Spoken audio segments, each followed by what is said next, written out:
Hi everyone, welcome back to the channel. My name is Fred Macedo. This is my fellow companions Ruben and Rosangela. We are so excited to have you here. Today we're going to discuss a random theme of Spiritism in Gospel at Home. But before we get started, I want to ask you a question. Do you know Allan Kardec? Do you know the Spiritist doctrine? Let me know your thoughts in the comments below. Alright, let's get into it. We start with our Father prayer. Please, Rosangela. Our Father, who art in heaven, hallowed be thy name. Thy kingdom come, thy will be done, on earth as it is heaven. Give us this day our daily bread, and forgive us our trespasses, as we forgive those who trespass against us, and lead us not into temptation, but deliver us from evil. Amen. Okay, thank you, Rosangela. Now we're gonna pick a random theme of Spiritism, of Gospel according to Spiritism. Let me see where it ends.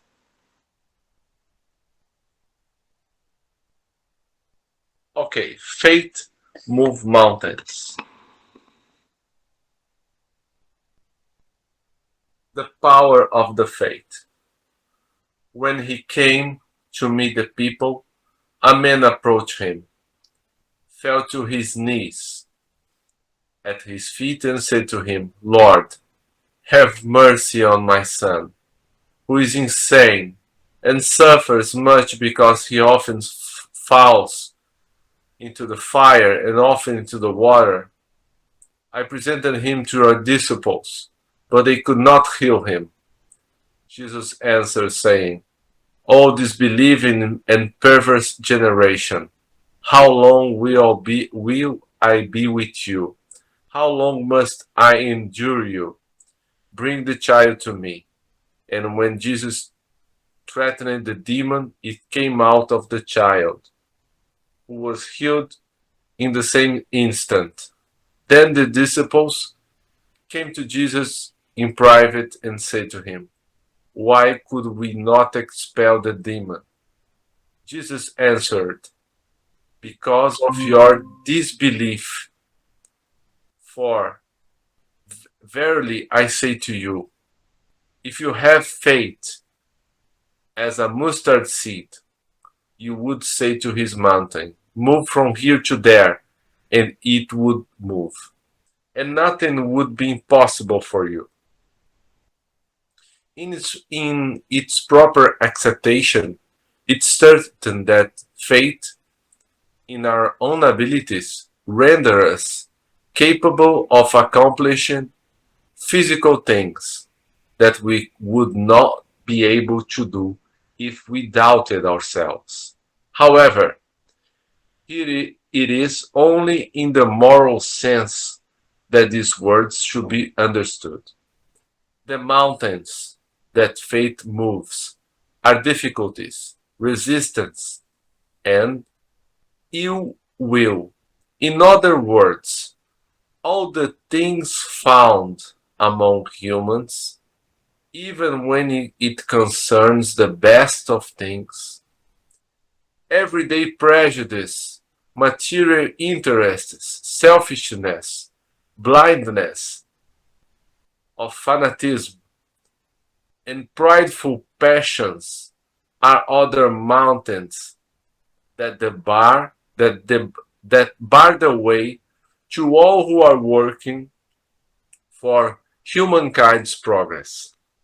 Robust faith provides the perseverance, the strength, and the resources that enable us to overcome the obstacles in little as well in big matters.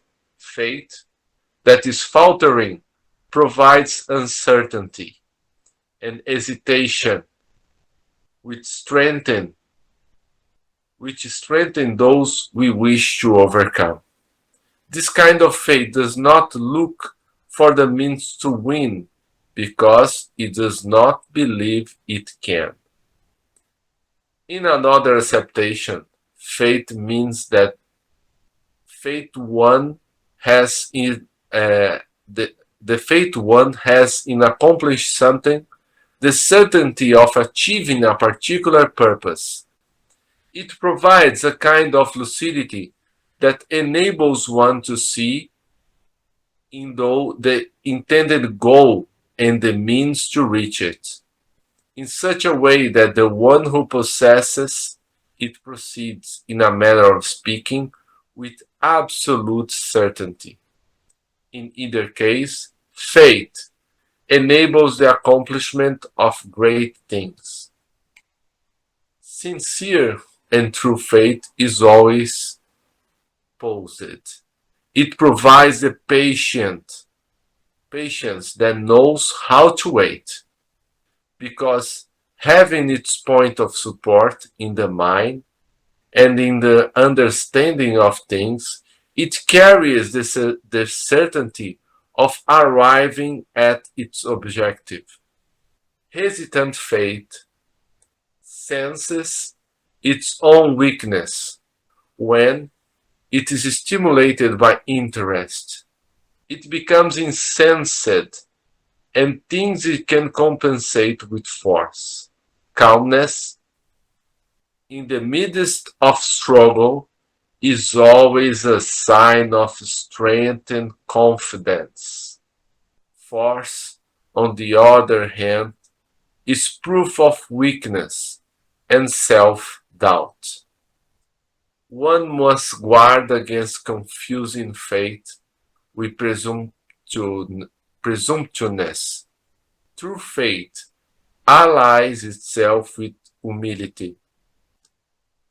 Those who have it put their trust in God more than in themselves, because they know that they are simple instruments of God's will and can do nothing without God. That is why good spirits come to their aid. Presumptuousness is pride rather than faith, and pride is always punished sooner or later by disappointment and failures inflicted upon it. The power of faith receives a direct and special application in magnetic action. Through faith, humans act upon the fluid, the universal agent, modifying its qualities and giving it an impulse that is irresistible, so to speak. Thus, those who come those who combine a normally large fluidic power with an ardent faith can solely, by their will directed toward the good, perform the remarkable phenomena of healing and other phenomena formerly regarded as miracles, but which were nothing more than the consequence of a natural law. That is why Jesus told his apostles, if you could not heal, it was because you did not have faith. So, what can we say about all these things? Like the test said, we all have our mountains to move. Our mountains are our pride, our selfishness, all the things that black our soul, that make our souls ugly. We are all sick of the soul. But the mountains that Jesus said are great, not great because we are created with them. The mountains were put there by us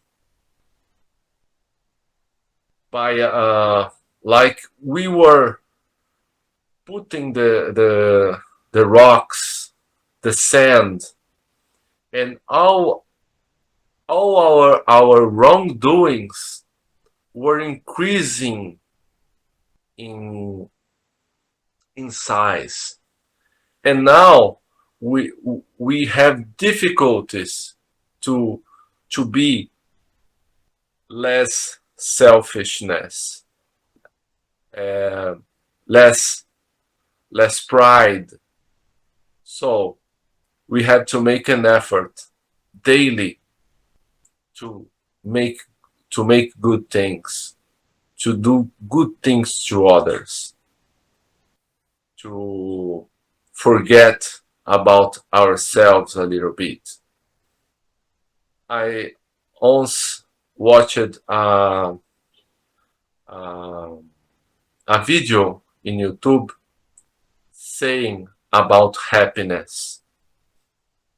The teacher said that the etymology of the word, going back like 2,400 years ago, the, meant to serve others. So happiness is serving others. We we have to say that when we buy a new car, a new clothes, anything we want, we feel happiness, but it's a very shallow happiness that goes away very quickly.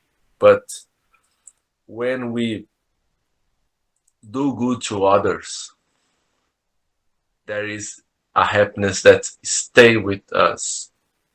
And faith is no different. When we wake up, we need to thank God for one more day in our lives. And we need to have faith that everything is going by a larger plan that we don't understand, but we need to have faith that everything is in its proper place. So if without our society, if without our politicians, we need to have faith that everything will be changing, starting with us. We have to feel within ourselves that we can make a change.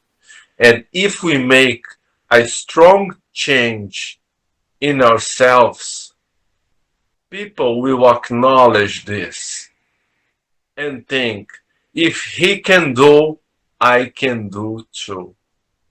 That's why uh, words can convince order, but are that these examples are the things that bring people to the good side. When they see a good behavior when no other is doing. But I don't care because uh, I had uh, to do things properly, not because the others, not because there is no one looking, because I know. I'll try to tell a story. I don't know if I will manage. Um, there is a old saying in the Asian and in the Asian world that a monk, a chief monk, asked the other monks to steal from the village nearby because the monastery needed repairs, and all the monks but one did not go. And when the master asked him, I gave you an order. Why did you not go to the village to steal the materials for our temple repair? Because you said, chief, that we can only steal if no one was looking. But I was looking. There is an eye inside myself that sees everything. So even there is no one looking, this eye inside myself would have seen what I I I did if I steal. Comments? Emerson, want to make a comment? No, thank you very much. I'm glad, I'm happy to be with you guys. Great. Thank you for your presence. Let's make a vibration like a prayer for all those who are suffering, because we know there are a lot of people suffering. Spirits who are not here in earth, they are on the spiritual world, and here the living ones like ourselves, the ones that are thinking about suicide, that Jesus can embrace them as like their obsessors, that are spirits that were betrayed in the past and did not forgive them. So let's ask God and let's ask Jesus to embrace them all and more. Let's ask Jesus to fortify us in the righteous path, in the way of the good, of the charity, and more, that our world leaders perform by the same charity, by the same love that Jesus uh, tells us about. Thank you. Rosangela, can you please do the final prayer, please? We thank the good spirits who have come to communicate with us and ask them to help us put into practice the instruction they have given us. We also hope they will ensure that each one of us at the end of this session is fortified in the practice of good and love for our neighbor.